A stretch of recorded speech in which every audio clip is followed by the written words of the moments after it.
தேவேந்திர குல வேளாளர் சமூகத்தை பற்றி பொது இடத்தில் இழிவாக பேசிய ஓவியா என்ற பெண்ணை தேசிய பாதுகாப்பு சட்டத்தில் கைது செய்ய வேண்டும் என கோவை மாநகர காவல் ஆணையரிடம் மனு அளித்த பொதுமக்கள். கோவை மாவட்டம் சிவாஜி காலனி பகுதியில் அனைத்து சமூக மக்களுக்கு உதவும் பேரவை அமைப்பு செயல்பட்டு வருகிறது. இதன் நிறுவன தலைவராக வழக்கறிஞரும் சமூக ஆர்வலருமான புஷ்பானந்தம் இருந்து வருகின்றார்.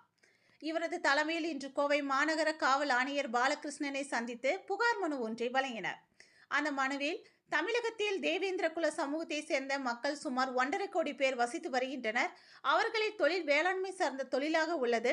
கடந்த சில நாட்களுக்கு முன்னால் சமூக ஊடகங்கள் வாயிலாக ஓவியா என்ற பெண்மணி இச்சமூகத்தை இழிவுபடுத்தி பேசியுள்ளார்.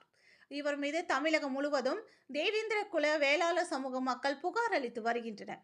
இதன் ஒரு பகுதியாக தேவேந்திர குல சமூகத்தினரை பொது இடத்தில் இழிவுபடுத்திய பேசிய அப்பெண்மணியை தேசிய பாதுகாப்பு சட்டத்தில் கைது செய்ய வேண்டும் என்ற மனுவில் தெரிவித்துள்ளார்.